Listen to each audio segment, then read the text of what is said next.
Good morning. It's about 10:20 a.m. Eastern Standard Time, and I am your Sensei Owl Bob. And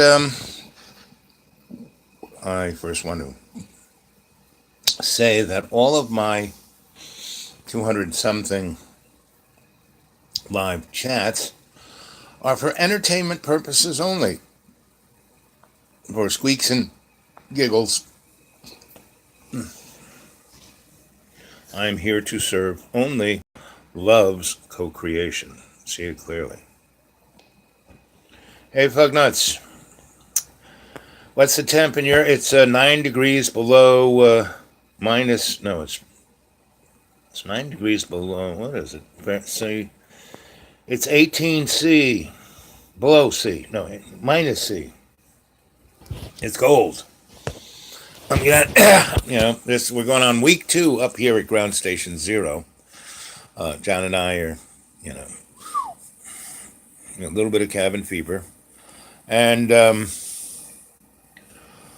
was thinking about.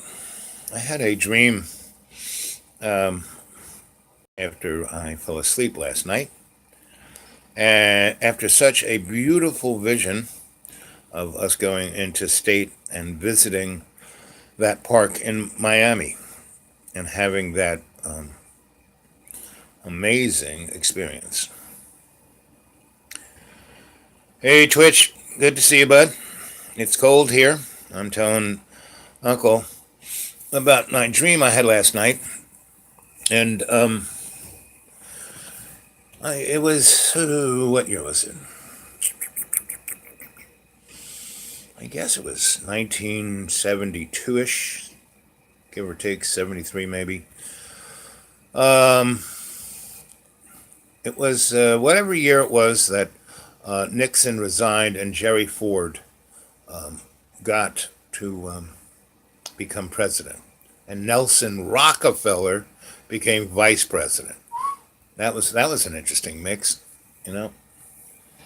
And the biggest class of aircraft carriers, the really nasty killing machines, and there's one or two of them out there, and one's named after George H. GHB, and it's a Jerry Ford class, right? And it's cost, I don't know, something around 15 billion just to lay the keel.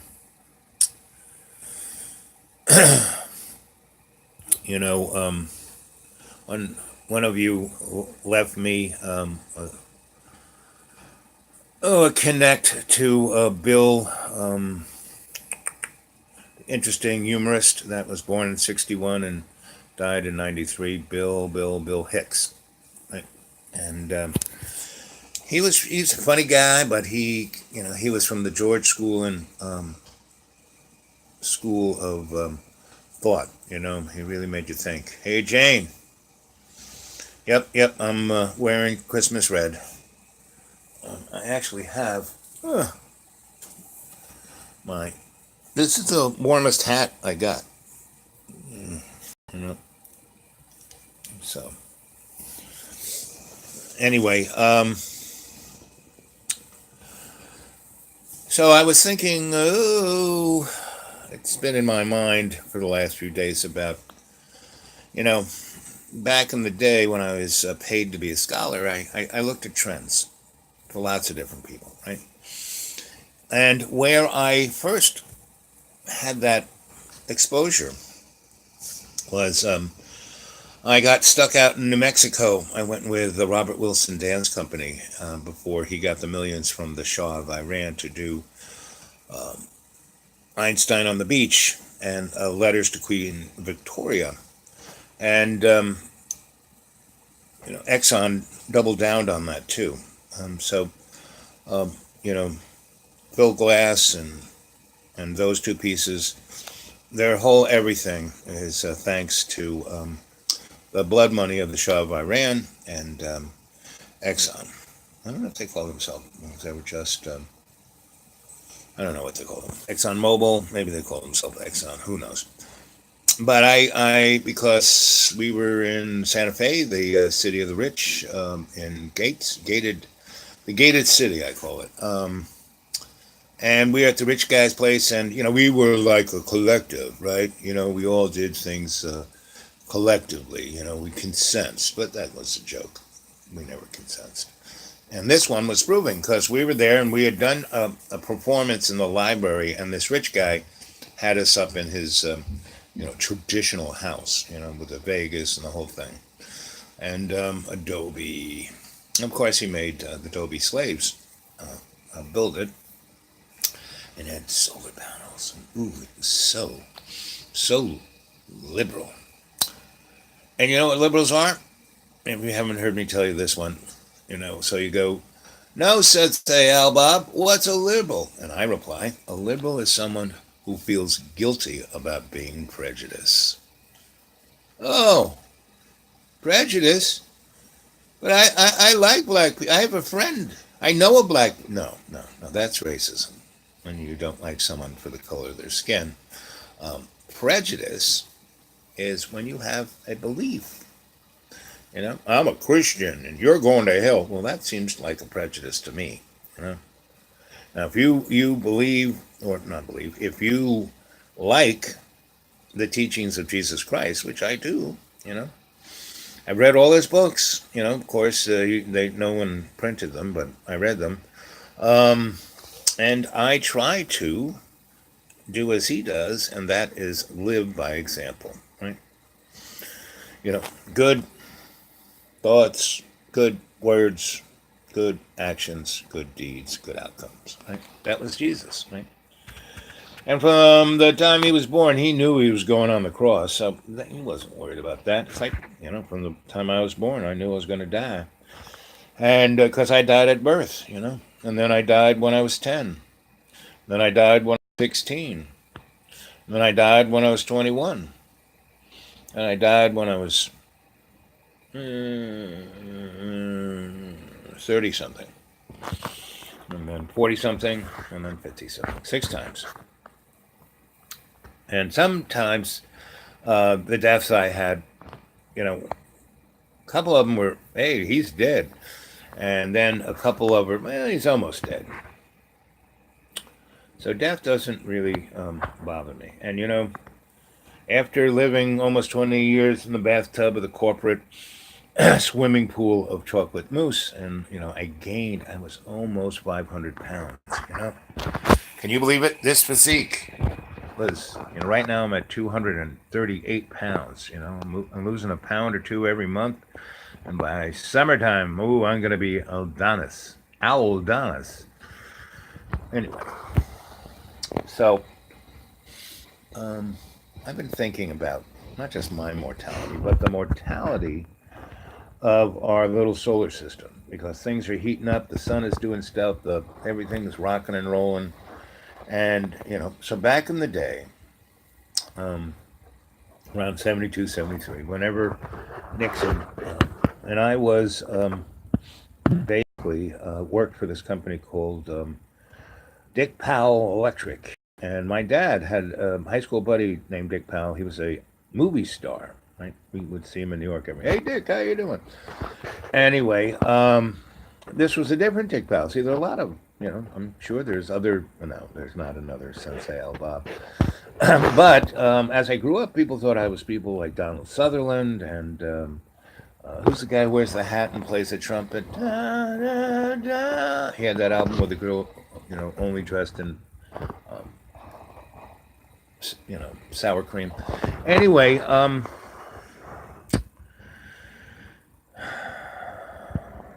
back in 72, 73, and I got stuck there because we were in, whatchamacallit, Santa Fe, the city of the rich in gated homes.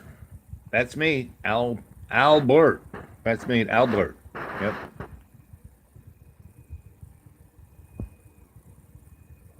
Mangino, that's it. Thank you. Larry Mangino, yep. And Donald Sutherland and a whole bunch of other people would come up to me. Like, there was the guy who was the director of the movie Herb and Chuck.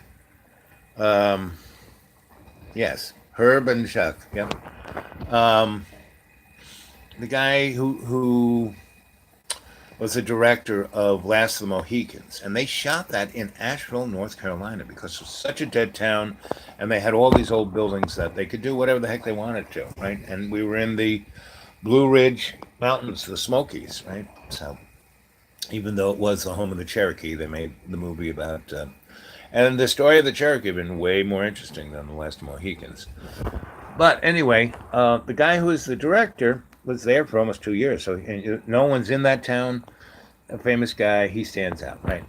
So when I first moved in that town and helped, do the demographic sketch of the Biltmore House with this really brilliant. Um, she was really a librarian, but she was Miss Digital, and so we made a digital um, picture of everything in that place because the state and the federal government took, didn't take, but borrowed that building from the people who owned it, the folks from the Astors and Biltmores who, they kind of kept marrying people who were the hills, and so, how you doing? Instead of being like this, how you doing? Anyway, and there was no restaurants, just none. I mean, there was this thing, the Three Brothers, which was a Greek restaurant, which was not so bad, but it was always full of old people. And I still went in there, and I knew that, and my parents liked it. I would meet my parents there. And there was another place in town called the Mediterranean, but it was not. It was like the Greasy Spoon, the mountain folk diner trash. And I love diner trash, don't, that's not a disparaging thing. It's just a ethnocentric group, right? Like Chinese or Irish or Germans or white people, right? Anyway, and most of the trailer trash are white people. Anyway, so there was this one thing called Cafe on the Square, and these kids, the girl came from Asheville, and she went off to Berkeley to go to school, and she met her husband, and they got in a culinary thing and had a small restaurant in Berkeley, and then and they got into French cooking, right? And they went to France, and then when they came back, her dad said, "Oh, come back to Asheville." And he owned a building downtown. She would, I'll build you a beautiful French restaurant downtown. So they did, and no one came. So you could go in that place and have a really good, bistro kind of meal for like $11. It was great, and that became my office, right? And and it had a big window that looked out onto the whole. Asheville has a big square. It has the Vance Monument in the middle, and that guy was cool. He killed a lot of people. And that term bunkum, meaning bullshit, he was a congressman. And, our county of where Asheville is Buncombe County, named after his other father. And and he was Vance, and he went there, and he was the most corrupt, like Donald Trump. Hey, it's in the blood. So anyway, I would sit in that big, window, and they said, don't sit in the back, sit in the window so people will see you and might come in, right? So I would just sit there. Anyway, so I was sitting there having, a nice little taste treat and reading a book and had my papers scattered out all over the big table. I had a big table. I like big tables. It lets me spread out. And so, and this was 91 or 92, somewhere there. And so I basically was sitting in that window, and these two guys come across from a building that was known as the Gem Museum. It was like the natural museum because there were a lot of gems up in the mountains. And they walked across, and they came in, and they like kind of were going one way, and then they kind of looked at me in the window and went like this, and came straight out there and came in, and the lady came running. Oh, hi, people, important people. I know you. You're Vincent Larry, and you're Larry Vincent. They were the two richest guys in town. One, the Vincent guy, he was Vincent Moron, and he started Ticketron in New York City. So he's a theater boy. I mean, had nothing to do with theater except sell tickets. And the other guy, Roger McGuire, he was like, again, came from Old Wealth, Biltmore, limb over there somewhere. And he bought up lots of stuff. I mean, he everything he tried to do basically failed, but you couldn't but help fail in Asheville, North Carolina, because it was the Paris of the South in the 20s. All the intellectuals came from all over the world because it was so beautiful. It was like the runaway place from Atlanta in the summertime. And the Biltmores were there, and all the train went there. It was, the place. And and then the city spent a lot of money. They like leveled off the town because the town was built right in a mountain range. So you had to walk up. You think San Francisco is hard to walk up and down. Asheville was like so they leveled it off. When they built the subways in New York, and then they took that because they didn't dig tunnels. What they did was dig a trench, put steel up, and put concrete rails. That was the subways in New York. Then they did the same thing to Newark, New Jersey, because Newark, New Jersey became this big investment thing. It was because of tax reasons. Just on the other side of, from Manhattan, they had all these ferries coming across the Hudson. And, and so Newark became the insurance and banking capital of the United States for a short period of time. So they had a lot of money, and they were what they did because Newark was kind of built on a trash heap, just like Manhattan, and it was constantly sinking. And there was other environmental reasons, but they did the same thing that they did to the subways in New York to all of Newark, New Jersey, meaning they put up steel, put a steel thing on it, and then poured concrete on it. You go under Newark, it's like vast, empty. It's the whole city of Newark underneath. From the 18 from ever to the 1890s. In the 1890s they just lifted it up. So they did the same thing with Asheville to level it off. Instead of blowing up the mountains, they put just flattened the downtown part, down near Lexington, and they named all the streets after New York City streets: Lexington, Broadway, a number of others. So that was Asheville downtown. So it was empty, nothing. You could do anything. And those from 91 until I left in 99, we had an amazing art scene. And why Asheville was that way is that the founding fathers of the Paris of the South in the 20s spent all this money. They leveled off the city, they put in sewer and water lines, they put in trolleys, which they ripped out in the 1970.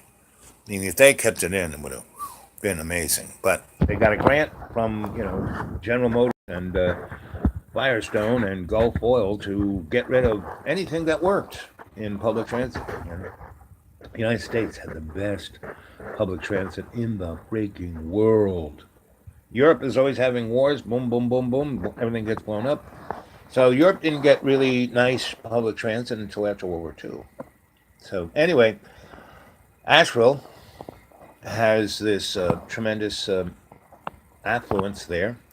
They make it even groovier. It's the Paris of the South now. And then the Depression came, and they didn't even try to start to pay off all the contractors, right? And so the city of Asheville did not finish paying off their Depression debt, which they got in 1929 to 1996, and that's why Asheville was stuck in amber. And you could buy a house, a really nice house, in Asheville for $10,000, right? Even less, And some of these houses really, really, really fucked up. Anyway, I have this little book of Asheville photos. I'm not going to show them. Maybe I'll show them tonight, right? Because I have to set it up and get the lights and blah, blah, blah. And put the camera in a way that I can expose it well. Anyway, the long story short is, so there I am sitting in the window. And they're the two richest guys in town. And they come over and they go, Mike, how you doing? And I'm like, so I play along. I'm doing good, boys. What's up? And and they say, "Oh well, oh," and they say to the one, "Let's see your wine list." And so they want to impress me, right? So most of their wines are like $12 to $20, but they got a couple bottles back there, $100, and so they say, "Have you had lunch yet?" And I've already had my third lunch. I'm like a hobbit, and I go, "No." And so, oh, so they sit down. They're looking at the wine list, and they go, "Mike, you pick one." So these are my friends here who own the place, and I go, "Oh, how about this Chateau Larry here?" Which was like $160. And they look at it and go, "Yeah, we'll take two of those. So keep them coming." And what do you want? And I picked out the most expensive thing on the thing, right? And so did they to keep up with it. So that bill came to almost $400. I mean, that's what these kids would make in a month. And the girl's like crying when she's bringing us the first bottle of wine. She's starting to cry. She's like, now going to be able to afford. I mean, her daddy paid all her bills. She didn't have to really cry. But this is the first hard cash that they've seen really in a while. Anyway, so we're going on and on and on and on. And and I'm in the front window with Vin and the other chucklehead and Roger, and two guys come um, out of this building that's like the museum, and they're walking across together. And who is it but two friends of mine from New York City, Bruce and Bruce, that have the world's greatest. These guys are theater designers, not just the sets or the lights, but the theater, right? All of the shows, like Cats, anything that was complicated, these guys did. They were all about pneumatics and you name it. And all of the theaters that Cirque du Soleil has had built, they built, and they've built hundreds of theaters all around the world. You want a really amazing thing, they built it, right? And when they started their business, I was working for a foundry in Bronx called Battle Foundry, and I did spray metallizing. That was my thing, and fixing up statuary, bronze statuary. Anyway, and these guys bought the factory because up there, this was the old neighborhood of all the heavy industry. And so Joe had his foundry. He just bought a foundry and fixed it up to his liking. And these guys, got a place that manufactured something, but had like oh, I don't know, 200,000 square feet. That you could drive anything in, and really tall, and a lot of light. Everything was glass. Anyway, so they Joe's was the only place in that neighborhood, for miles. And so one day they came over. Hey, we just bought that, and we're gonna start. And we're seeing that you have some pretty interesting electrical things going on here because this place, had an electric aluminum founder. And that takes a lot of electricity.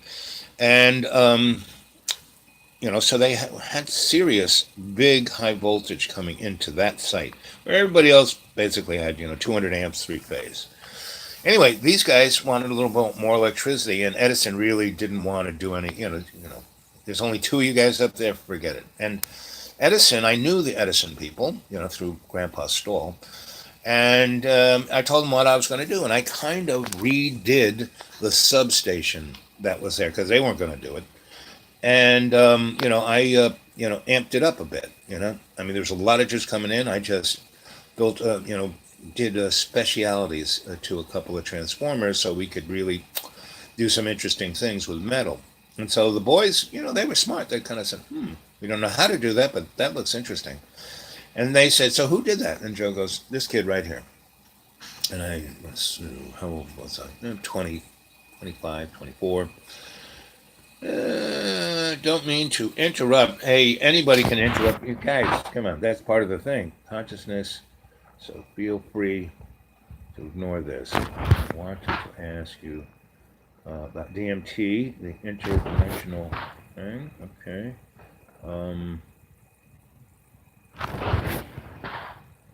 So did you ever see the movie Time Bandits, '89?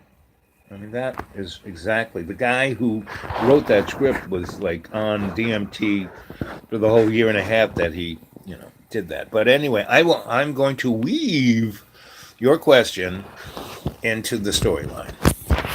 And again, guys, you can jump in any old time. I won't maybe not read it, but anyway. So long story short, Bruce and Bruce come in, and Vin and Roger. Oh, look who's here, Michael, the guy who did the, And they look at me, and they know that I'm their buddy Al. I was their electrician for a good 8 years, and when they started doing big theaters, I wired their big theaters because I had wired big, And when I started to do really big jobs, discos like Xenons, we had, that was the year. Close Encounter. So we had a gigantic flying saucer come out of the ceiling. I mean, did the, they really didn't do that work, but they did come in. See, I came in way after in Xenons. Everything was pretty done, but nothing worked. If the lights don't flash, if things don't work, why don't people come? If they didn't have that theater zip, So that's what I got hired for, and then I brought those boys in to, punk up the ancillaries. Anyway. So they walk into the restaurant, and I said, "Look what I had! Hey, Susie, get these guys what I had." That's why So Roger and Vinny are paying the bill, and we're more that almost $200 wine, and she's crying even more, and you can see that they're having sex in the kitchen. I mean, they're so excited, and so. Anyway, we're going on, and Roger and Vinny want me to tell stories about making the movie in frigging, Asheville, North Carolina, And I've worked on movie sets, So I started making shit up like, I do, based on what happened loosely, and so they're eating it up with a spoon. And at a certain point, Bruce and Bruce just start laughing hysterically. They just can't get over it. And this is after I've learned that Roger and Vinny are going to take the Black Theater and turn it into Pax Square. A white. And they're going to, again, screw the black people one more time because they, we're just like here in Roanoke, 581 destroyed the Black Business Center. In Asheville, 220 or 240 destroyed the Black Business Center. Up until 1961, both these cities, the second largest economic thing was the black community. Up until the Great Society, the black community was in the United States was the seventh largest economic thing in the world. And again, everything that this government does, it's turn it around. Great Society means we're going to kill the black folk and poor people. No child left behind. Make sure every child is left behind, except my kid who's going to Xavier. And just keep going on that way. You can see what it's going. So we have a good laugh at their expense, and the fact that I don't rub it in. The fact that I just pivot and then asked Raji and Vinny all about themselves and how rich they are and what are they doing with the thing, and on and on. I just keep, so they feel better and better. So that, at a moment when the Bruces and I were laughing at them, we got it so we were laughing with them, and that 89 is the bottom line of what DMT is. It's when that we all fear that people are going to laugh at it. That's why the trolls go on, because they're scared that someone's going to. It's what a bully does, because they're just ridiculously frightened people, and that's what Raji and Vinny were. So when Bruce and I, punked them, and then we got drunk enough where Bruce and Bruce couldn't hold it anyway. They laughed hysterically, and that is what DMT does. Planned Parenthood, aka Black Genocide. Exactly. I mean, it's not rocket science. All you got to do is take what that word says, put it, in the negative and reverse it, and you get what it's really doing. So anyway, Bruce and Bruce were going to be there. They're my buds. Say, hey, where are you living? And I showed them where I was living, and it was a nice, kind of, it was a 1940s, a 50s, a brick apartment building that had all these old ladies in, right? And I looked at a lot of places, and this was right up the street from the Grove, the Grove Park Inn, which is a Nazi hotel. Really, really looks like a Bavarian castle. It's a place for the rich, and that whole neighborhood around there was for the rich, and people who wanted to be the Beltmores but weren't. So anyway, they came and slept on my couch. I had a big curved couch, and then one day, you know, they say, "Well, we're not going to stay here anymore." I said, "Why?" "Well, we bought a house," and they bought this 19th century, gigantic, beautiful, unbelievable. Let's see. I know I have a picture of it right here. Let's see if I can. Yes, here it is.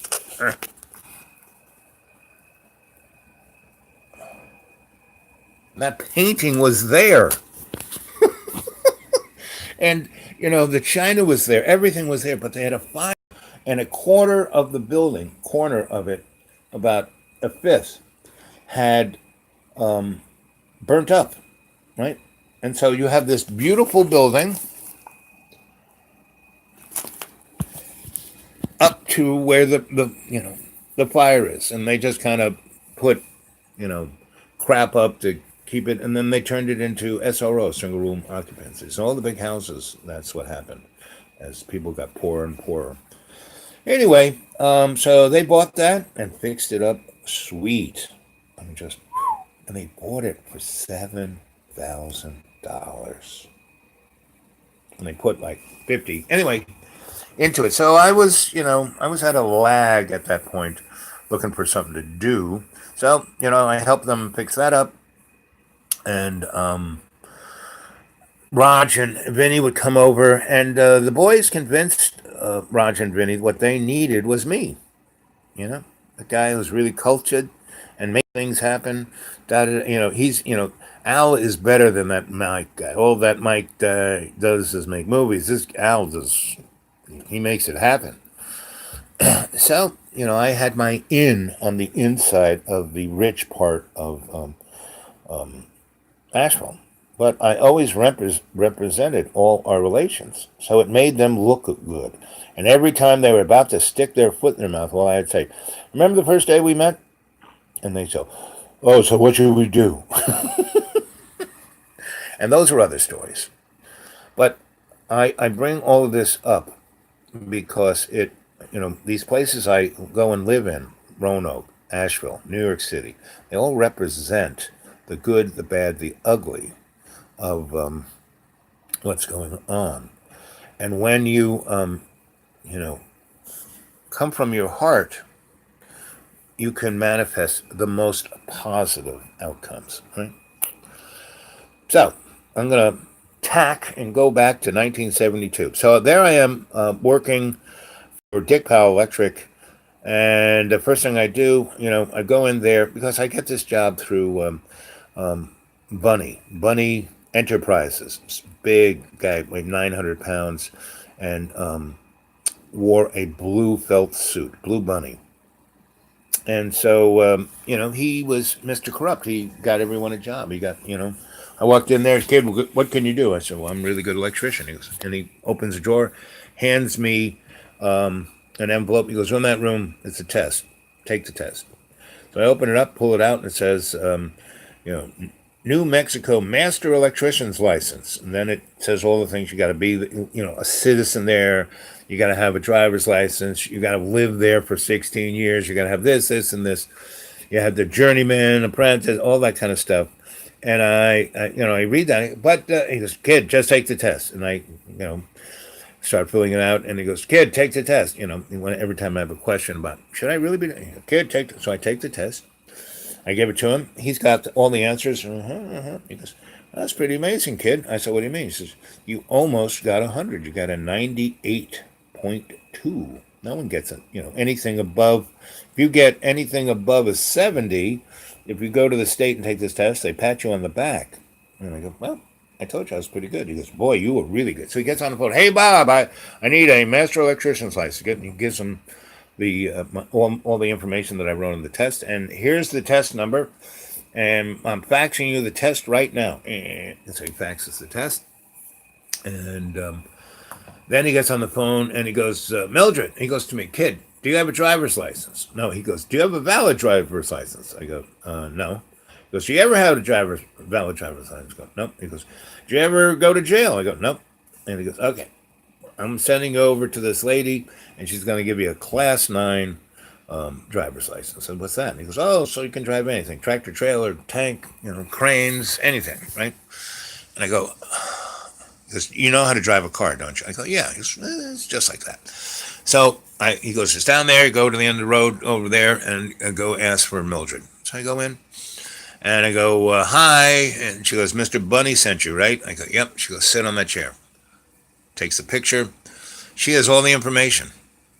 And not only does she have all the information, after she takes the picture and the machine spits out the laminated picture of me saying I had a class 9 thing, she also hands me, because she's the clerk, she hands me a valid master electrician's license from the state of New Mexico.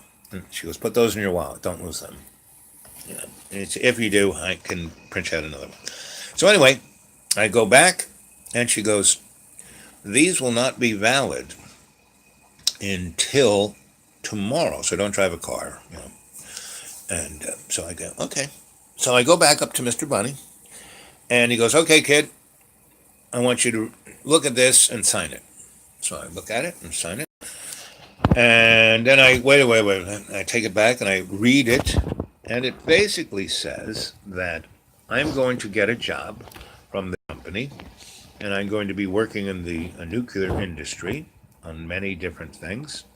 And my salary will be $33 an hour, right? And I have health care and all this other kind of stuff.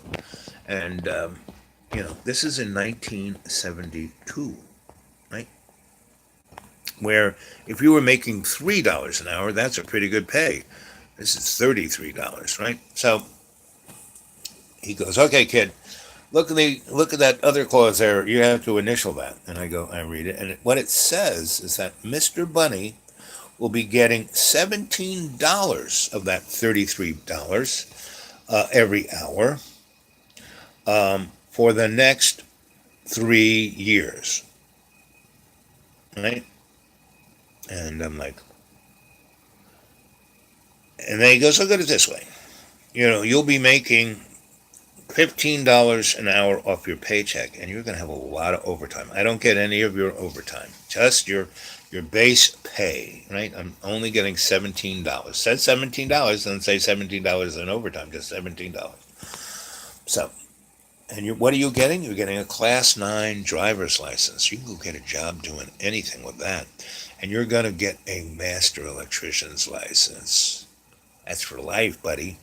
And you could start a big business, become a millionaire. This is an opportunity, So I go, yes, Mr. Bunny, I see the opportunity. Not a problem. So I initial it, and he goes, you're the guy I like.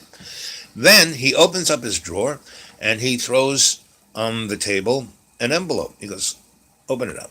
I look at it, and it's $500 in $20 bills. He goes, go buy yourself some clothes. Go have a good night out. This is Friday. You're going to work on Monday, and you're going to show up here Sunday night at this office, and there's going to be a van that will take you and other guys to the 4 corners of New Mexico. I said, what? He goes, 4 corners. And then I go, okay.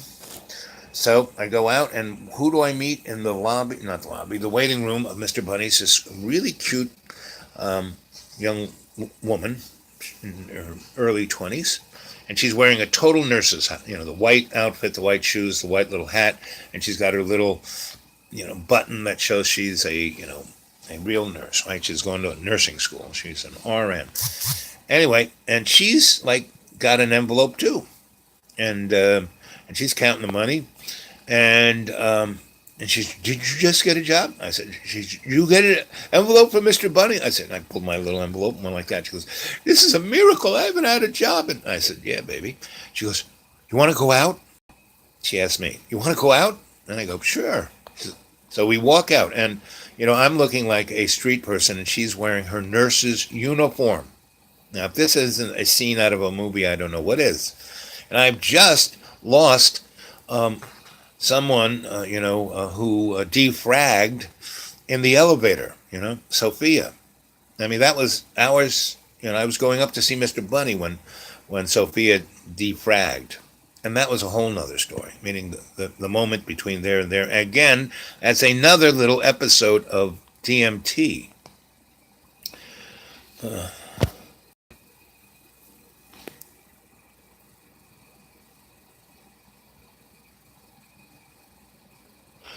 No kidding.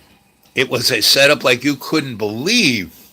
It just unfolded and again, I'm not going to go into that. That's a whole nother 2-hour story, and we're into this 41 minutes, and I've just started to chip away on the connection of DMT to everything, and what the title of this thing is, right? So, and what I was thinking about this morning, right? But that's why you come here, because this is what a griot does.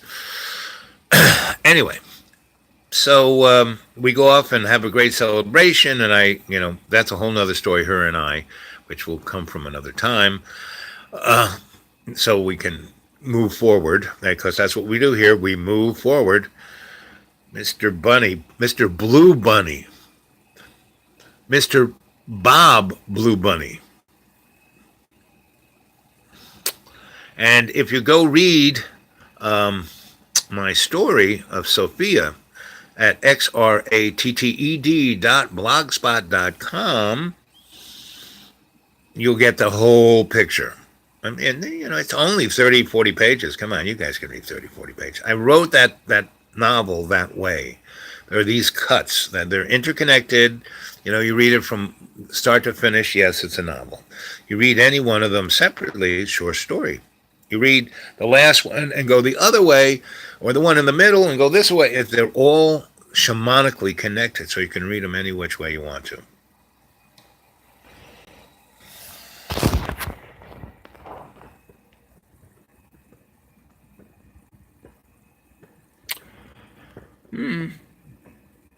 And he was ruthless killer, like most owls are. Not all of them. Me, I'm not a ruthless. I got some, I can protect myself, but I'm your sensei, Owl Bob. So yeah, Al's not a bad one. What I would call him would be Bob Blue, or the Blue Owl Bunny Bob. A lot of B's there. With an O. Mr. Bob Blue Bunny. Yep.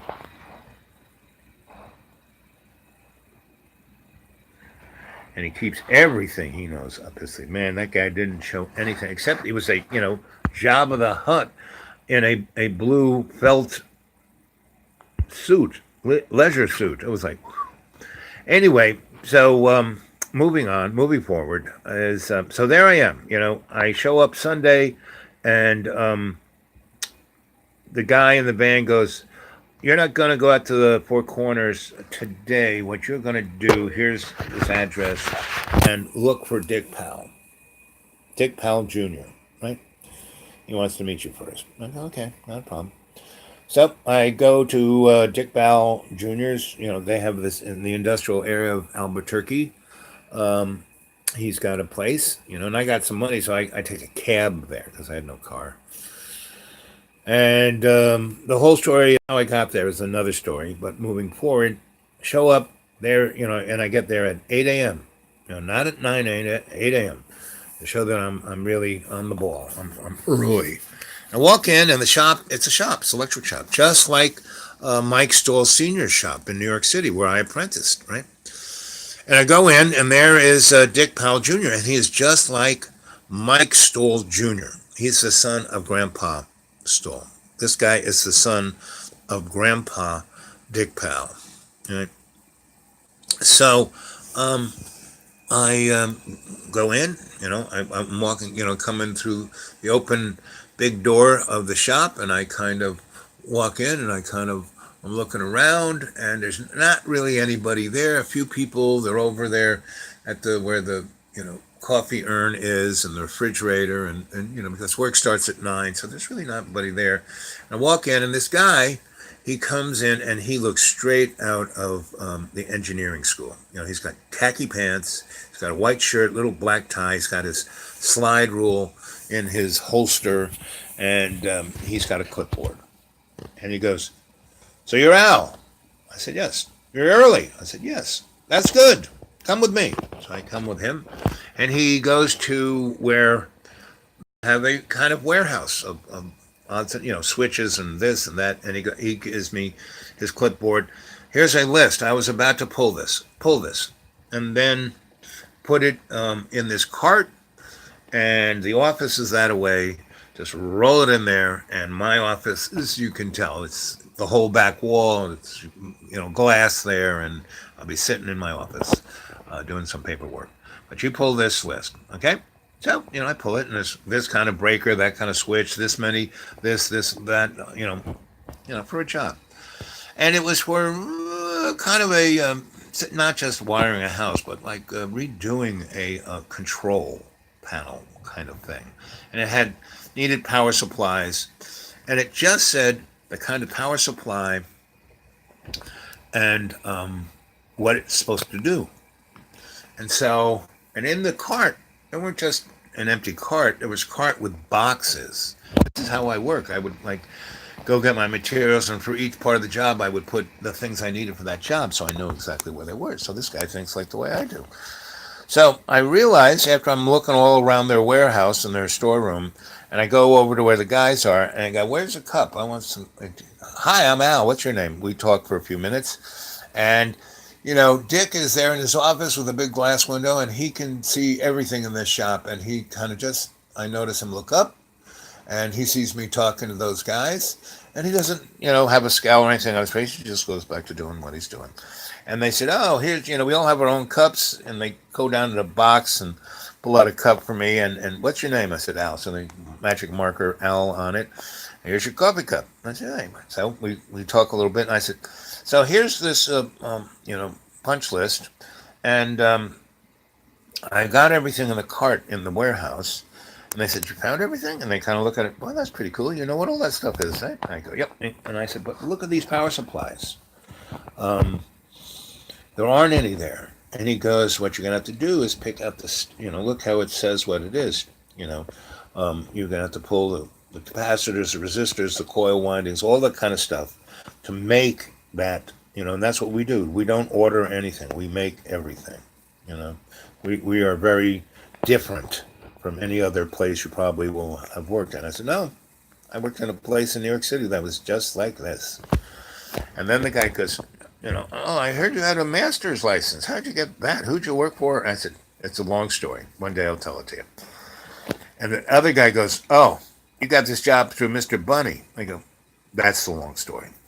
So they kind of laugh, and one guy says, "Well, at least you know what you're doing, and you won't be trouble to us, and that's all we care about. And good to see you. Good, hope you have a good time here. We've done pretty well." So how long you been here? The one guy who was the lowest, not lowest, but he wasn't like the other guy who got the job through Mr. Bunny. Oh, the new guy was there maybe 4 months. The old guy was there maybe 4 years. So, and both of them said, if you can stay on the right side of, if you can become Grandpa Powell's friend, you're in. And just don't get on the wrong side of Dick Jr. And never call him Junior. I said, "What does he want to be called?" "Richard." "So why is everyone call him Dick?" "Because His father is known as Dick, so that's why he wanted to be Richard, but everyone calls him Dick, like Little Dick. And so I'm getting way too much information. And so I go off and I pick all the stuff for the power supplies and I roll the thing into it. And the guy looks up at the clock, looks at the list, looks in the cart, and goes, "Well, that's pretty good. You only took about 15 minutes and you spent 5 of it talking to those guys." And he said, "Well, that was a good thing that you went over and asked them." And he said, "You probably asked them where the power supplies were." And they said, "You got to pick the things that you need um, to make them." And they knew better to help you on this first day because I wanted to see if you knew what those power supplies were and what you needed, and you do. Very good. Okay. Then he had me sit. He had a little, back. There's a thing called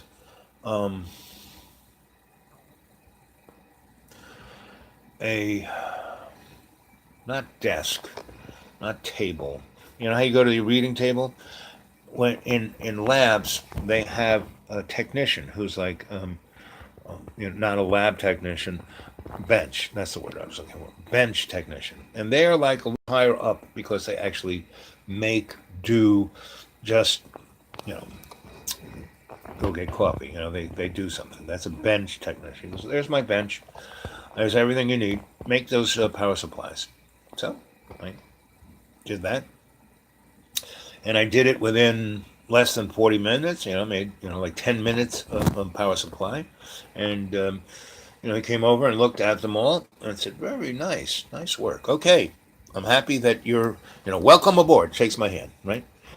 And he goes, "Let's see. What I need you to do is we had a project, and we just kind of finished it late last night, and everyone was tired, so I sent them all home. So that part of the shop, I want you to clean it up, organize it, put it into ship shape." He was from the Navy. He had been a nuclear Navy boy, right? So I said, "No problem." So went over there and I did it. And in about half an hour, when people started to roll in who were going to have to clean that mess up to begin with, it was all nice and everything. All the tools were put away, all the parts, everything, things that needed to be finalized. Where I could see there was this place, they had a bench out there. I kind of ordered everything in that way, and people kind of strolled in and looked, "Oh, new guy." And they kind of came over and looked and said, "Oh, this is good." I said, "Good." I said, "Well, you picked up our mess. That's very nice of you." I said, "Well, Dick asked me to do it." And everyone said, "Richard." I said, "Richard asked me to do it." So, and they said, "Well, you're going to fit in good. You seem like you have a great attitude. There's only, out of the 20 of us, there's only 3 that have a master's license. You're one of them.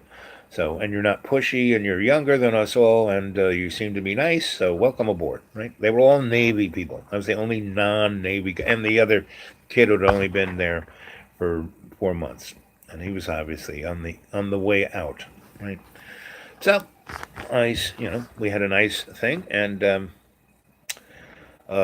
Richard comes over and looks at everything. He doesn't say, he just says good. And then he gives everyone their marching orders and he goes, "Al, come with me." So I do. And it's about, I don't know, 10:30ish.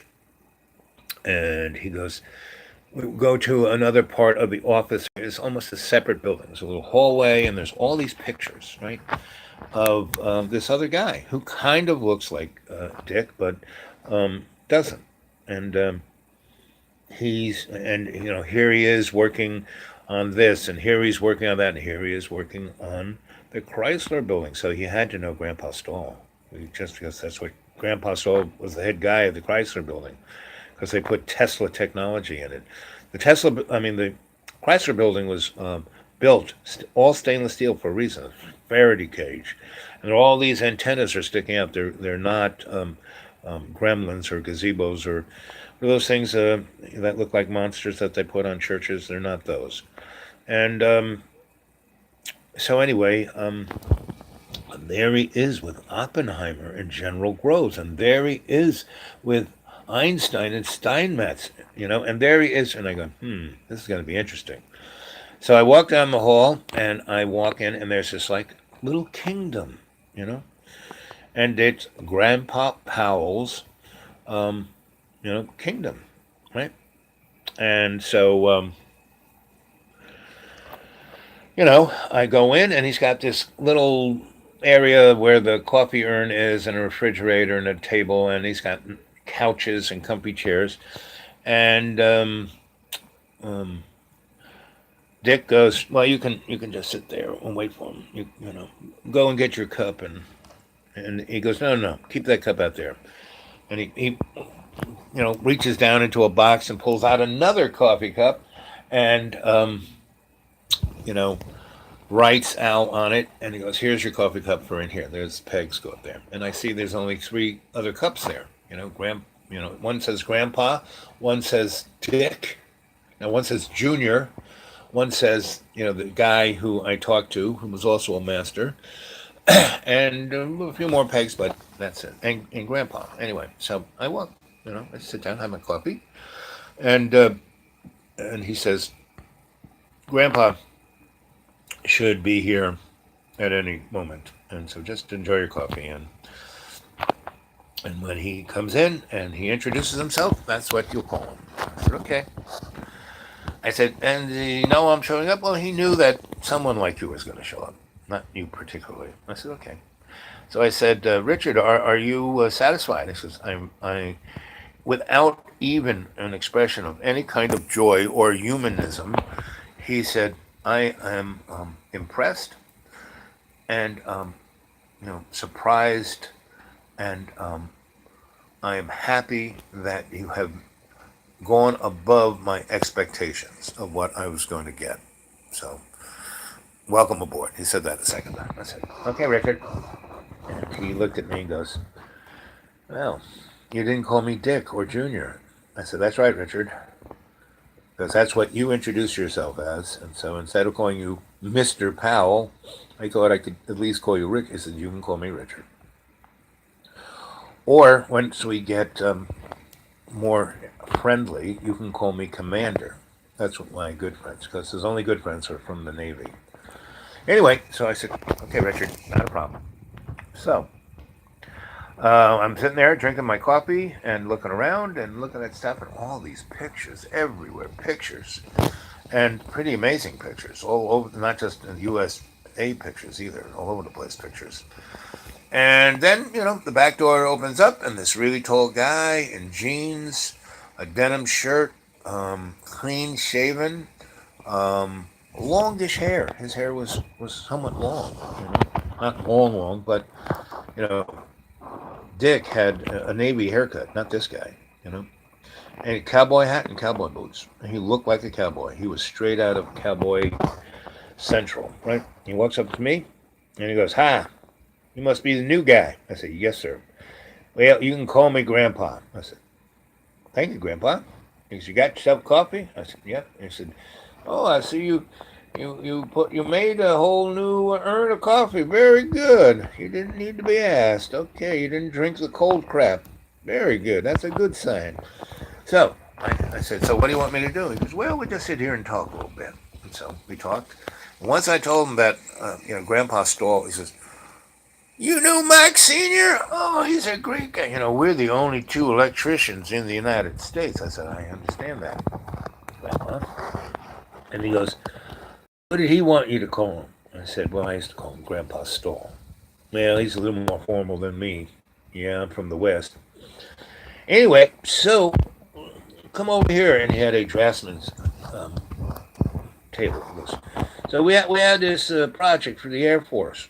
And uh, I got a call from my son this morning that you actually picked up all the materials without having to ask anybody to our warehouse, and you actually understood our little warehouse system, and you actually picked up the power supplies for this control device. I said, "Yep, I'm an electrician." He goes, "That's a good thing."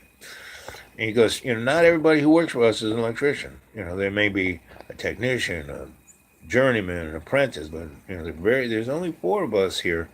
You know, you, my son, me, and that guy over there. We're the only real electricians. The rest are, they're here because they do what they're told to do, and they do it relatively well."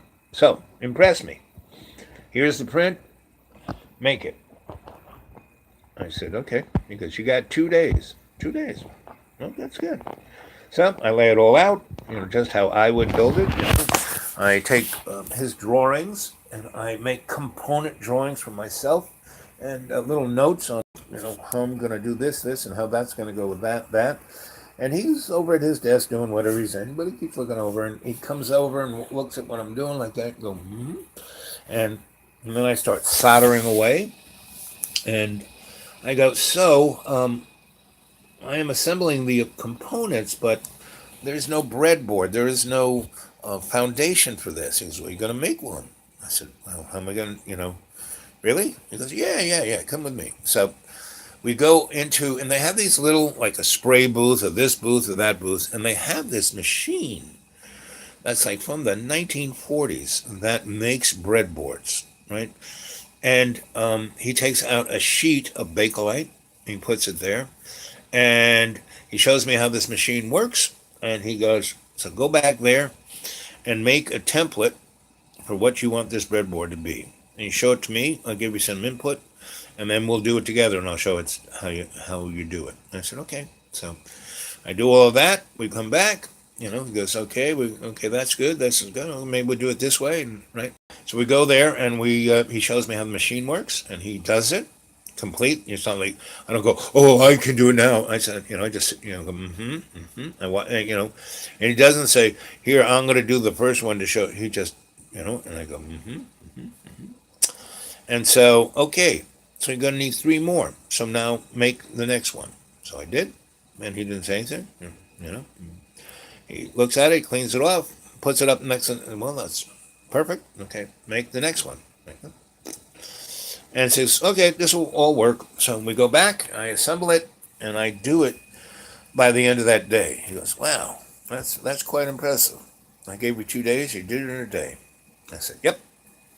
He goes, okay, we'll pass it on to the guys, and they'll assemble it in a box and finish up the job. You've done what I would have done, right?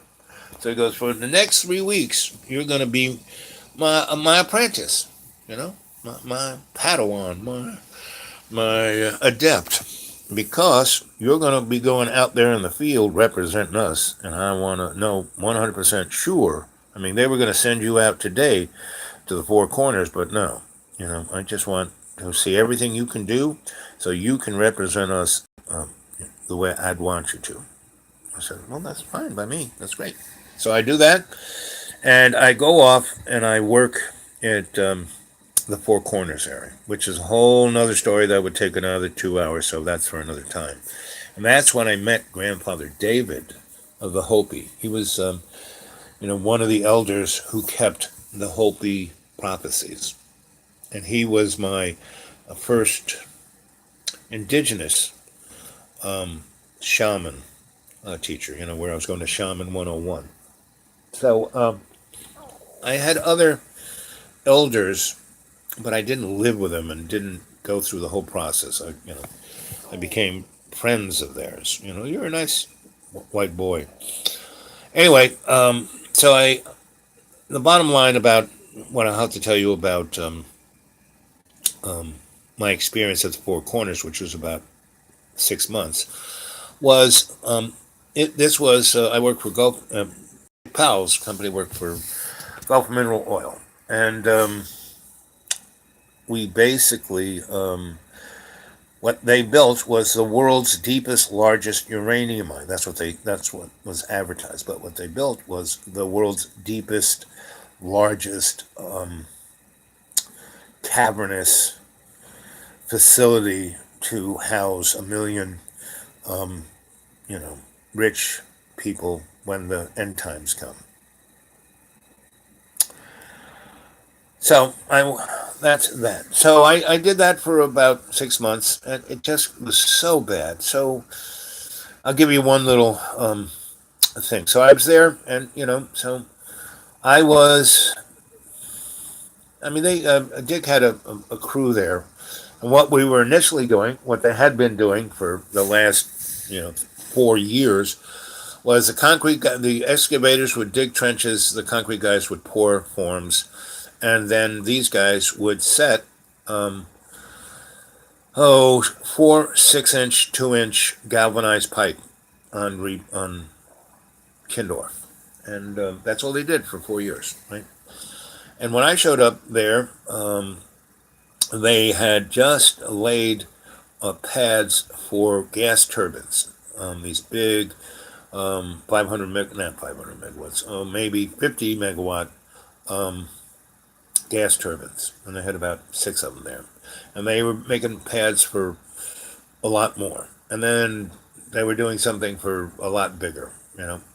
But what my job at that point was, there was this aluminum building that they had just built, and that was where a control, the distribution of this high voltage and residential kind of power or industrial power was. And I had to make all the controls for that. I mean, make them like I did it at Dick Pell's. So there was this. They were all over, and this site was 20 square miles, and it was in the Hopi's most sacred mountain. It's called the Snake Goddess, and the U.S. white people, the government, called it Mount. Was named after the guy who, after the Civil War, brought genocide to all the Western Indians. His name will pop into my mind. But it's a really big mountain, and it's right in the Four Corners, and Hopi called it the Snake Goddess. Anyway, so I'm there, I'm settled, and we're all living in these Quonset huts. This is all a very quasi-military. All these guys had been in the military or still are, but we're all wearing jeans and work boots and hard hats.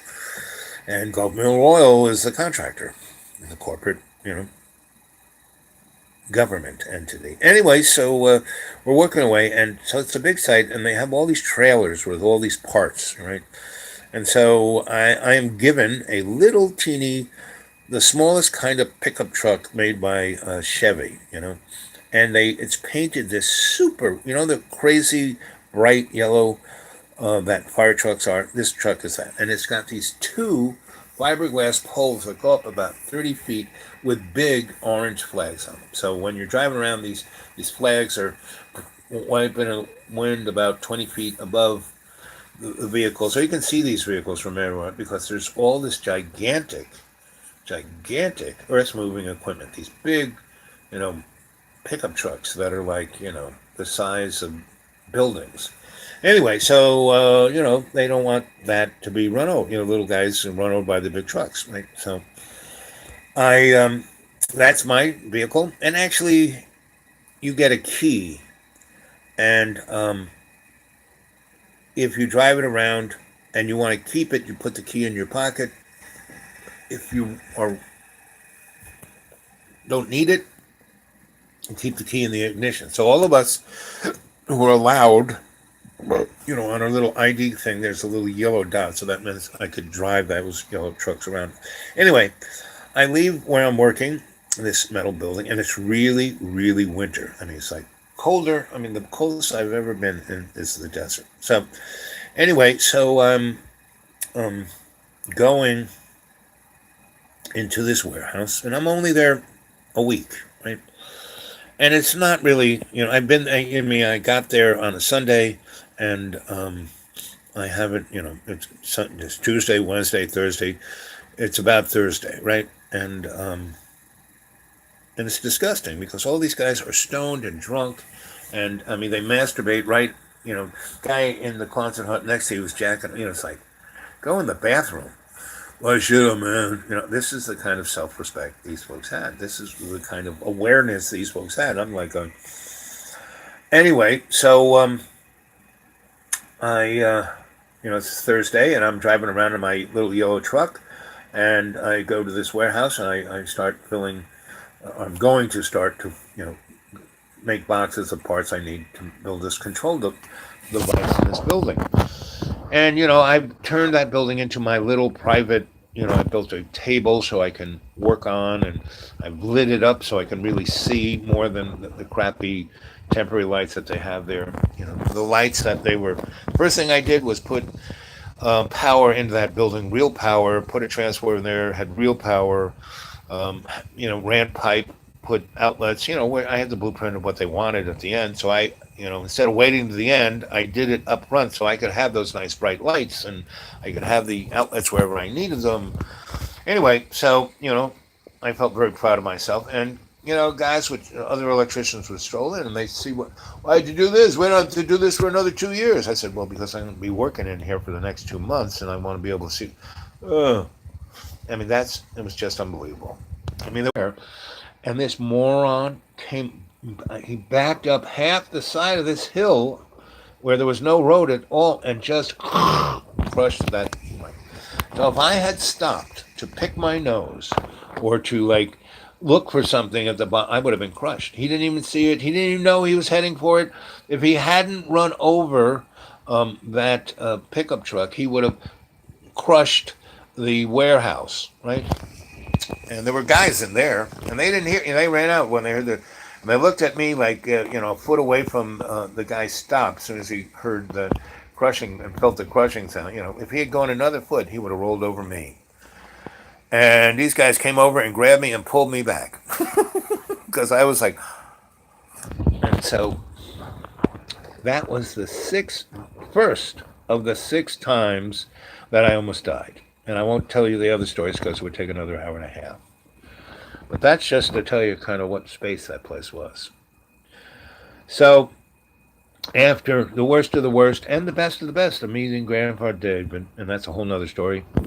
I won't tell it tonight. Maybe I will, maybe I won't. But we've already got 4 stories that I, don't have enough time.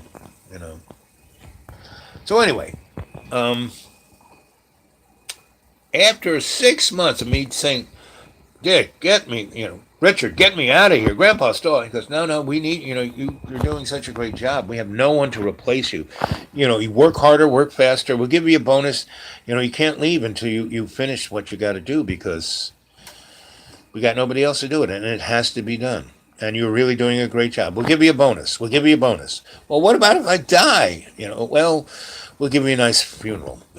So, that made me, yes, they appreciated me, but I was expendable, That was one of the first because I was really great. They said, oh, you were the best. And yes, they kept giving me bonuses every time I completed a job faster than, their contract said because they got a bonus for it. So they told me that. The quicker you do this, the faster you get out of there and we'll keep giving you bonuses. So I was making a lot of money. I couldn't spend on anything.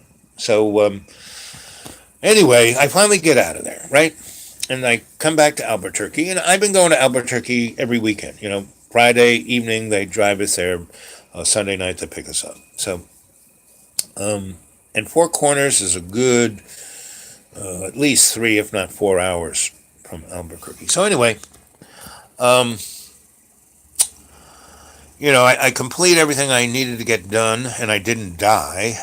I did get the nickname there at the camp as the dead guy. Anyway, and people were betting on whether I was going to make it out alive. Anyway, and the only saving grace is that I stopped living in Quonset Huts and I lived with Grandfather David. Yeah, so anyway, so you know what I think? Tonight I will tell the more total story of being in Grants and what I'll spend all the time on and what we will go into state about is the teachings that Grandfather David gave me. Yeah, that makes sense. Yep, okay. That's what we're going to talk about tonight. But the next, it's 1 hour, 15 minutes. The next 20, 30 minutes, I'm going to switch into the dynamic of what I started this story about, right? And that is, the bottom line is, so I get out of there, right? And I go to, with Richard, Dick, to Las Vegas because they have a big neon shop, and the Neon Boys have, made all the neon, installed, hung all the neon run all the controls wires and high voltage. But the thing that will energize and control the neon, because it's very complicated, things are flashing all over the place. This is Las Vegas. And this was the time of neon, you know, before we got surpassed by diodes. So anyway, Dick and I went to Las Vegas and we stayed at, some fancy smancy hotel thing, and we had, a beautiful suite, and that had their own separate bedrooms. Right, we had a butler. Right, they really liked Dick, and we, you know, had there was this uh, kind of concierge thing. And when we would walk out down the hallway, the concierge, do you want to go to a show tonight? Where do you want to have dinner? We'll make a reservation because it was all on the thing. And Dick didn't do any of that. He just went into his room and did paperwork, right? That was Dick. Me, I'm 20 something years old, 22, I think. And I go, sure. First time the guy goes, and so, well, let's see your menu. So I look at the menu and, these restaurants are freaking amazing. If this food is half as good as it sounds. So I go, how long will we stay here? They're, but we're going to be 8 days. And I said, well, okay, I'm going to try a different restaurant. Everything, right? So I make reservations and they actually, you can look at the menu, could order, so they have it ready for you. And I got tickets to go to shows, and I went to all the burlesque shows, which was the nudge, nudge, wink, wink, that you'd have a happy ending. And, the concierge, they had, this is the only time I ever gambled. Because every night it was like play money, $500, He would give me a chit that I would go down to, the bank, and they would give me chips, that I could either put in slot machines or use, And I got into blackjack. I had a friend who could count numbers, and he tried to teach me. So I said, well, it's, $500, unless I really get lucky, they won't get too mad because I won't make a big deal out of it. And I'll probably lose, right? So I spend about $100. I would wait. The thing I did best on, I would, they had a bar everywhere. Bar everywhere. And a girl would, if you were standing still, they would bring you a drink. What do you want to drink? And so there was this bar by all the slots, and I would look at the $10 slots, which if you hit it, you got $1,000. Or maybe it was a $5 slot, you got $1,000, $10, you got 5,000. Anyway, more than 50 cents. Not my money. So I would watch people play machines, right? And the ones who would just go and empty a whole bucket and not win. I would go over there and play that machine, with $50, right? And if I didn't win, so what? But if I did, I'd make 400 or 500 or 1,000. A couple of times I hit $1,000. When I hit $1,000, I put that money I took it up to the room, put it in my satchel. So when I left that place, I had about $3,000 in cash. I was a wise gambler. But that's really the only time I ever really, really gambled. Anyway, so I had a great time. I worked with Dick. That was fun. And then, and we would quit relatively. We would start early around, we go down. He liked breakfast. We went down to this really nice breakfast spot and have, whatever we wanted to have for breakfast. And it wasn't the same hotel that we're making the sign, so we didn't have to go outside, do anything. We just kind of go over to where the control room is and, spend the day in there. And lunchtime would come around, and I said, you want lunch? Go to lunch? He goes, no, pick me up a sandwich or something. He'd have the same ham and Swiss. And he'd give me his thermos, and I'd come back with like espresso, They had really good coffee there. So anyway, spent 8 days with Dick doing that. And so I came back, and they said, okay, we're going to send you to Los Alamos. And this is where I'm getting to this story here. This is like, it took me an hour and 21 minutes to get to this point. I hope you enjoyed it. So I go to Los Alamos, and by this time I have a car. It's not my car. Dick goes, I'm going to give you a company car. You need a car. You're going to have to be driving around and fixing things and doing stuff. I mean, you're at a point where we trust you with almost anything. You're a good investment, and I quipped with Dick and Grandpa were there, and when they said you're a good investment, I said, so I'm not expendable, and Grandpa kind of smiled. He said, yeah, we heard about your nickname, the Dead Guy. I said, yeah, I was lucky to get out of there, and I'll tell you more of that tonight. So, they send me up to Los Alamos, right? And I go there, and again, this place is also, it's a nice, Los Alamos is beautiful, right? San Dias Labs, beautiful. They're up in the mountains. It's like really, it's almost like a retirement village, and pretty much it is because that's where the old, crazy rocket scientists go, right? So anyway, and there are a lot of Nazis there too. So I almost feel comfortable. So I show up. I go to the head office and I go through the gate. There's a gate there. It's very military. It's very beautiful, very nice.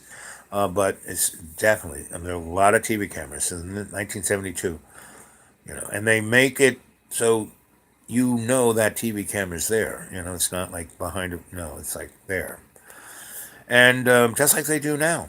I mean, all the cameras, they could hide all those things. So, they're CCD chips, they could be like the size of a postage stamp. And there are a lot of those out there, too.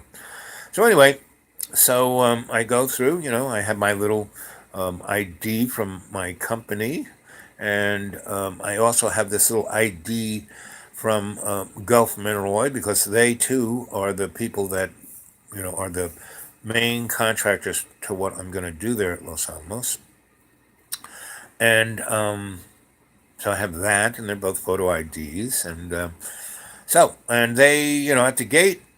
This guy gives me this like made out of cardboard, no picture, and he's got my number on it, and he does it in crayon.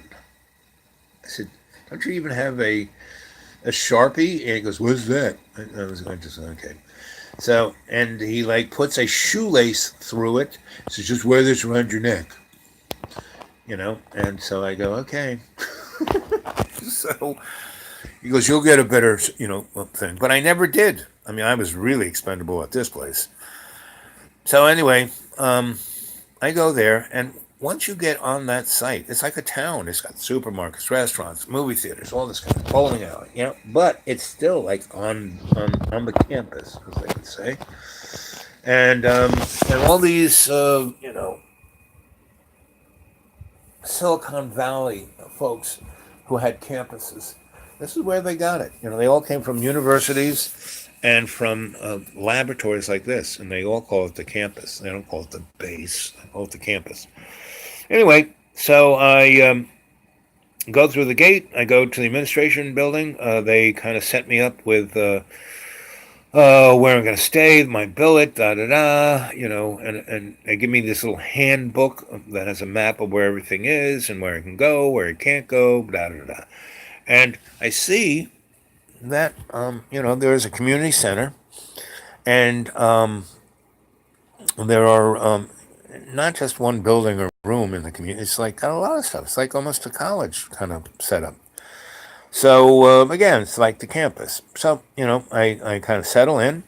They did have a Kmart's there. I kind of went and got some stuff that I, didn't have. Toiletry, cleaned the place, and when I was getting like a broom and a this and a that, the lady said, where are you billeted? Do you have a house or are you billeted? I said, I'm billeted. So, well, they clean up everything. It's like a motel, You really don't need this. I said, okay. But I still a broom and a dustpan. I will take that.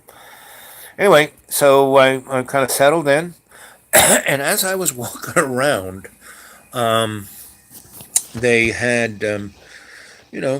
so I went to a coffee shop, had, cheeseburger and a malt, and there's a couple people with crash helmets on their head. and when I was at Kmart, there were a couple people with crash helmets on their head. And, so it was like, huh. Anyway, so, Monday morning rolls around. I'm supposed to go to building A4 and look for Bob, and on the second floor at room 202. Okay, so I show up a little ahead of time. Supposed to be there at 9. I get there around 8:45, and there's Bob, and he's kind of in the office by himself. The secretary hasn't shown up yet, and he's making. You want a cup of coffee? I said, yeah. And this place had every place at Los Alamos had really good coffee. So I'm we're talking, and I said, so what do I need to do? And he goes, well, we're here. We have access programs. And I go, access program? What's that? He goes, you've not worked in military before. And I said, well, a little bit, but not really. Access program is where if you don't need to know something, you're not going to know it. If you're going to just work on, and pretty much what I'm looking at, what you're going to be doing is building power supplies. It says you're really good at that. I said, yep, that's one of my little fortes. Well, good. That's kind of a speciality that not everyone has, and so we're you're here as an electrician, but we're putting you on the tech roster. And I said, tech roster? He goes, yeah. Well, that puts you a little further up on the need to know. And I said, they go, well, why would I need to know things I don't need to know? He goes, no, not so much that. You'll never know anything you don't need to know, but what this will do, it will allow you to go hear lectures and go mingle.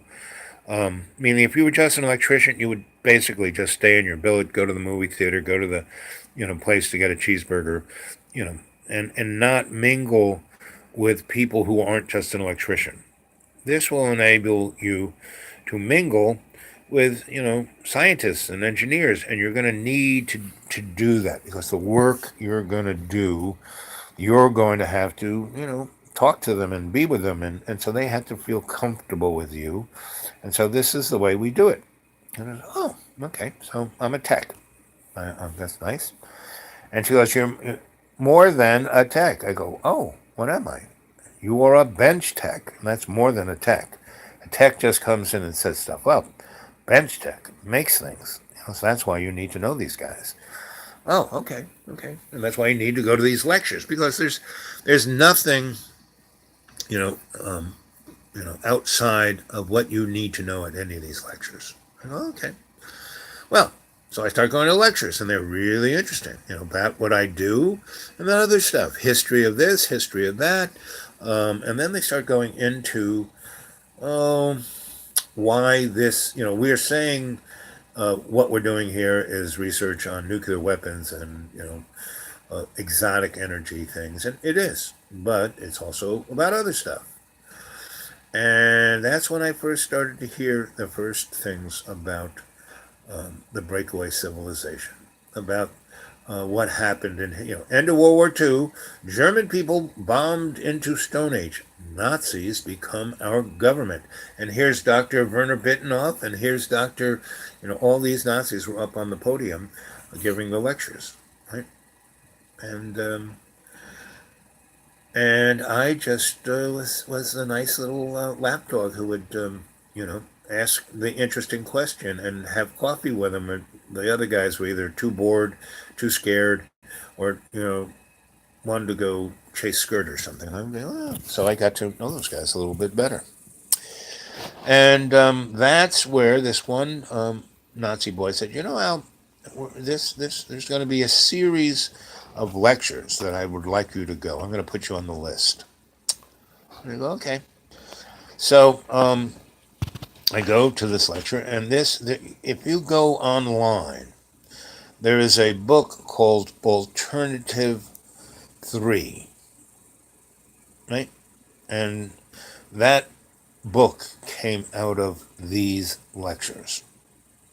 And it basically, and this is 1972, and it said everything about Neighboru and all the craziness that's going on, and that where did we come from, It gave the whole story about the Anunnaki, about everything, that humans have been a slave race for 1 million years, that we were genetically engineered. I mean, stuff that so goes across the boundaries of culture, social, and religious norms, and they had the pictures and the graphs and the whole thing. And before I show up there, and before we even have the lecture, we had the little coffee clutch. And after we have our little cups of coffees, we kind of sit down on these chairs. And this guy in a uniform comes in and goes, "You are all here for a reason. You've all been cleared, but at this point, you have to be read in." And I put my little hand up, and what's that? And he goes, "Well, you're going to be hearing things that you know, we're gonna like really freak you out." And he didn't use that term, but that's kind of what he was saying. It's like, you haven't heard this stuff, and it's gonna be something that might be discomforting to you. So we don't want you to freak out, at least not now, right? So you have to sign a non-disclosure. And I kind of knew about, you know, um, that we lived in the national security state by that time. And I said, now, is this like if I was in the military and I signed something saying that I would get shot if I mentioned this? And he goes, well, not really. You're not in the army, so that part of this doesn't hold to that. What it does, it's a non-disclosure form. You can't talk about, well, you know, can't take pictures, can't really take notes. You can't, document this. And you really can't, if you want to keep working in this field, you really can't talk about this. Meaning, if you go back to wherever you come from, which is not here, and you start, blabbing about this in a bar or something, no one's going to believe you, so we don't really care. But within the constructs of this, there will be penalties. Meaning, and the worst penalty was I would never work in this field again. You know, and then were we were on the gravy train. You know, so okay, sure, I'm interested. I'll be read in, but that's like read in with a pencil instead of blood. And so and because I was pretty specific, I said, listen, I'm a young guy, I talk, and they go, no, we kind of checked you out. "Oh, no, you're pretty good at not talking, right? You tell stories, that's a whole different thing, right? So no, not a problem. You know, you know, you got, while you're working here, while you're in this field, while you're doing all this, while you're working for us, no, you really even can't tell stories, period. Because then people would say, he works there. So I said, yeah, okay, okay. I mean, I was really specific before I signed on the dotted line. And and I said, show me in this contract here where it says what you just said. And they did. And I kind of said, okay. And can I get a copy of this? And they said, yep, okay. Okay. Can't leave here with it, but you can have a copy. So anyway, I went to these lectures. There were about 12, give or take. And it just got deeper and deeper. I mean, they went on about Roswell. They went on about everything you now see on disclosure. And so I was experiencing what is now on the internet, and that's why I'm pretty sure I can talk about this stuff. It's because it's already out there. David Wilcox talks about it. Larry and Mo and Shep, this stuff is already out there. And it was already out there. By the time I got back to New York and got back to my old life of artist, magician, electrician, in the, different esoteric groups that I was in, they had, but they were more mythological about it. These guys were like nuts and bolts about it.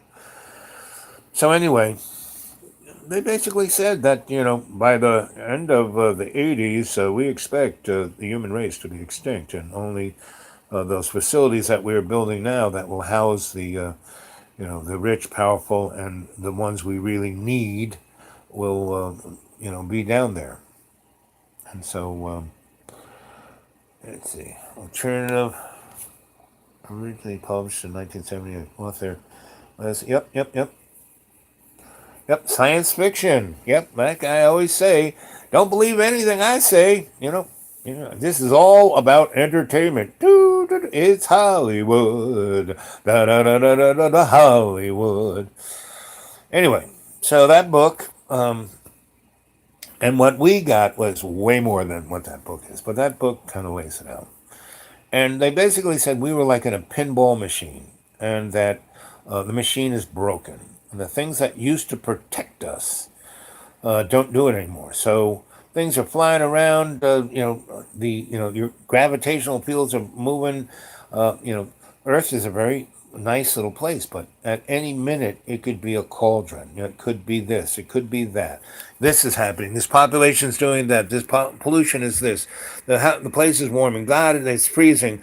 They just went on and on and on and on and on and on about all of that. And that's the dream I had just before I woke up. Hearing JB, do calisthenics upstairs with the weights and dropping them, and that kind of woke me up. And I went to the facilities, eliminated, and came back and fell. And that's the best time to want some real lucid dreams. After about 4 in the morning, 5 in the morning, 2 or 3 hours before you really got to get up. Um, you know, go in the bathroom or whatever you're going to do, get a drink of water, come back, and go right back to sleep. And tell yourself as you're going right back to sleep, I want to dream about X, Y, Z, and I want to, put up the script. And bingo, you'll have that script. And I have no idea why I dreamt about those lectures, right? But I did. So I then went in. So, me, to get out of bed, I have to meditate. So I went into my Akashic record. And, I've been kept up on what's going on out there. Solar Warden, all that. All that stuff is real. It's like my griot tales. What's put out in the media is based on what's really happening. It might, be perfunctory for advertising and entertainment sake, but you know. So that's the beginning of the story. That's where the title is. When you feel it, that's what's real. You know, and then when you're feeling it, you take that energetics. What you see is what you can understand, right? And that's why I've been tutoring you on the Akashic record. I mean, that is the lens you should be looking at this stuff at. So all the stuff that people are going on, I mean, I think it's also because it's unbelievable cold. I've never stayed up here for winters. I always went to Florida, but it's like 9 degrees, below zero. It's minus we were minus 19 six, minus 16 the other night, and that's cold. Like I said, that I've never seen the road. It is like I can't ride down it, even though there's a trail.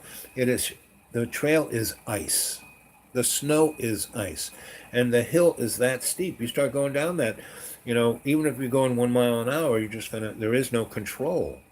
Until we get some rain or, it gets in the 40s for a day or two and doesn't go below 34 at night. I'm not getting up this hill. I got to get my eyes operated on Thursday. If I can't get down tomorrow and stay at a friend of mine downtown, then I'm just going to call and say, hey, let's reschedule, and other stuff too. So, anyway, so that's what it is. And so my dream made me think of. So I went into the Akashic record and I said, okay, and we're going to end. You know, there is this. Dick was a Navy boy, right? And everybody who had any salt in our shop was Navy guys, and the two other electricians who were really good were in submarines.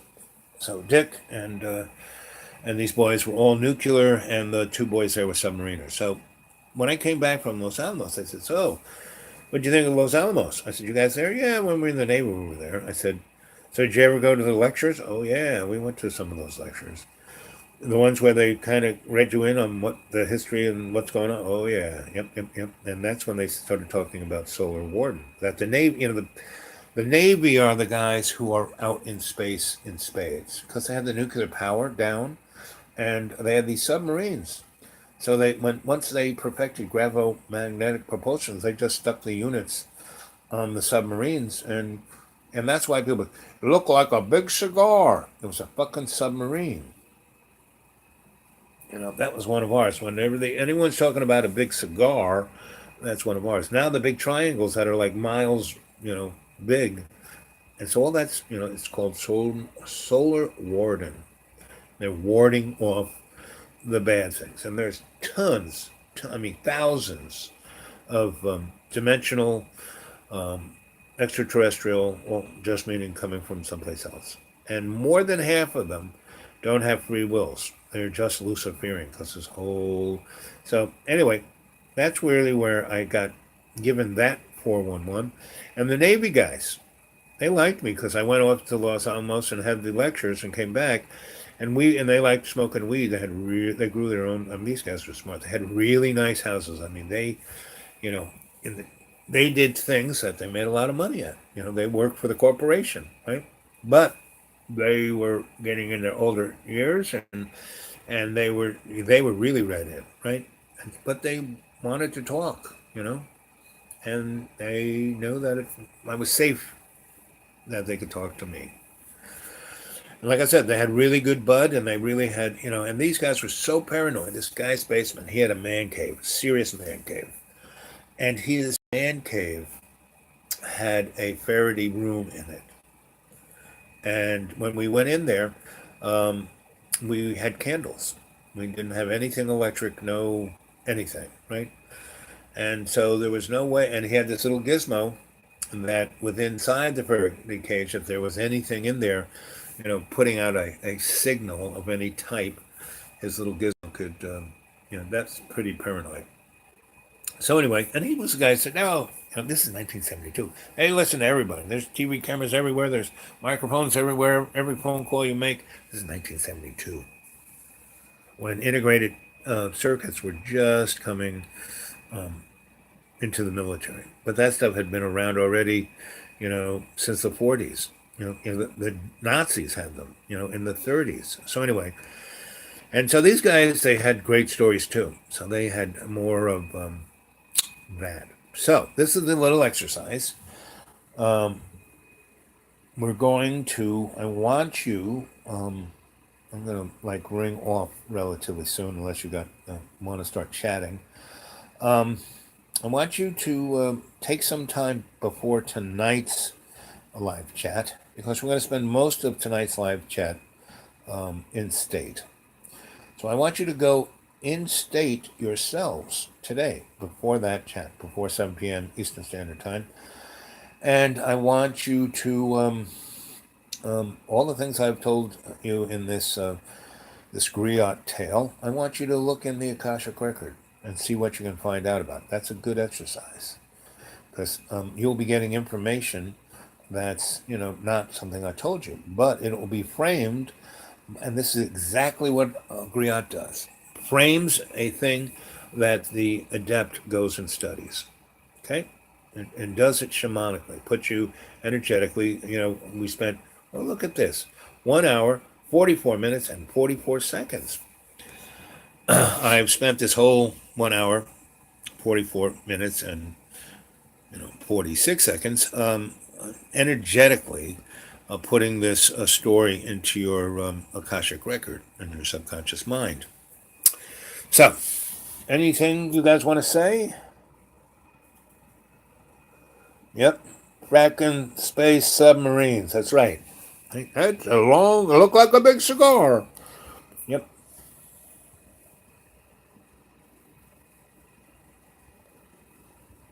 Yep. So, anything else? I like that. Kraken space submarines. Yep. Now, I never got to see anything because all I had my little office with my little bench, and they would come in with these boxes of blueprints of me making things, and once in a while I would go and interface something, right? And it was very once in a while, and one of the times when I went and did that little project, this guy was just, I can't even place what he. Well, another fun time of just being knocked off. I don't know who's left, but I'm going to leave. So I love you all. See you tonight. And It's 1 hour, 48 minutes. So, at 1 hour, 49 minutes and 49 seconds, I will say goodnight. And I'll see, good morning. Or whatever it is, wherever you are. Okay, gang, I love you guys. You stay well, be good. Signing off.